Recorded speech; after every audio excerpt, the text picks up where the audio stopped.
और अनुशासन सिखाए जाते हैं। साप्ताहिक भोजन परिवार के सदस्यों और अन्य परिवारों के साथ सप्ताह में एक बार एक साथ भोजन करना और सांस्कृतिक विषयों पर चर्चा करनी चाहिए और सांस्कृतिक विरासत का संरक्षण भी करना चाहिए। इसका मतलब है अपनी मूल भाषा, परंपराओं और पूर्वजों के बारे में बातचीत करना। अब हमारा पर्यावरण संरक्षण है।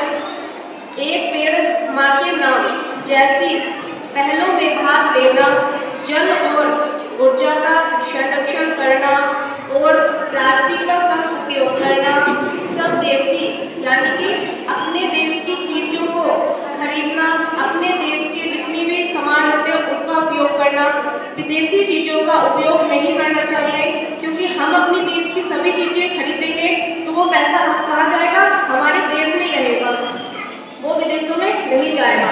तो हमारा देश क्या होगा? और मतलब कि बढ़ोतरी करेगा और देशों की तरह और आगे जाएगा। भारतीय संस्कृति में क्या कुटुंब और परिवार अलग अलग है? थोड़ा शब्दों में बोल सकते हैं। हमारे पूर्वजों की दृष्टि में इतनी विशाल थी कि इस धरती पर रहने वाले सारे लोग एक ही परिवार के हैं। पर्यावरण में जैसे कि हमने कोई बच्चों का जन्मदिन होता है, आजकल बच्चों का जन्मदिन मनाया जाता है, ठीक है, केक लाते हैं पेरेंट्स और कैंडल लगाते हैं, उसे बुझा देते हैं, तब बर्थडे मनाया जाता है। जबकि हमारे उसमें क्या होना चाहिए?